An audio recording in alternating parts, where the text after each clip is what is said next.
types of data you can get. One is through sensors, another one is through third-party data. The layer on top of that is the analytics layer.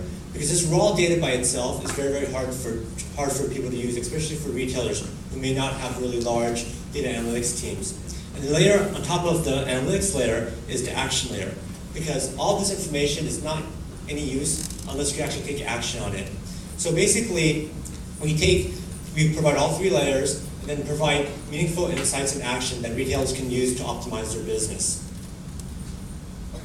So earlier you heard about the sales funnel, retail sales funnel. The retail sales funnel actually starts at the top where you have potential shoppers and ends at the bottom with the point of sales.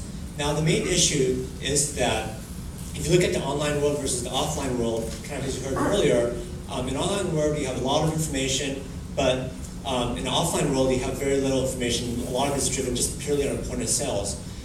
What we do is basically provide information about the entire sales funnel. So from the very top of the funnel, which is the outside counts, who's walking by, how many people walking by, what kind, how fast, and then see of those people, how many of them actually go through and convert to look at the window displays and see which windows are actually working and not working.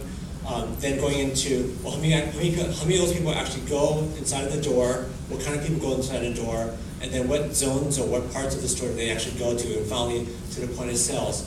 So the value we provide is basically accurate, and accuracy is actually very important, so accurate conversion rates throughout this funnel, and then what kind of traffic is actually in that funnel as well as where in the funnel are people not converting. So this is the key insights that we provide for retailers. Now, there's been a lot of talk around this kind of technology. There's many ways of kind of getting this data. One way of getting this data is through mobile phones, basically having people download apps onto their phone. Now, the issue with that is that it's hard to get a high participation rate. The other way of getting this data is basically having sensors in the environment, and we heard about one solution earlier. So Wi-Fi is a great solution. It's a great way to actually identify things like new versus repeat customers.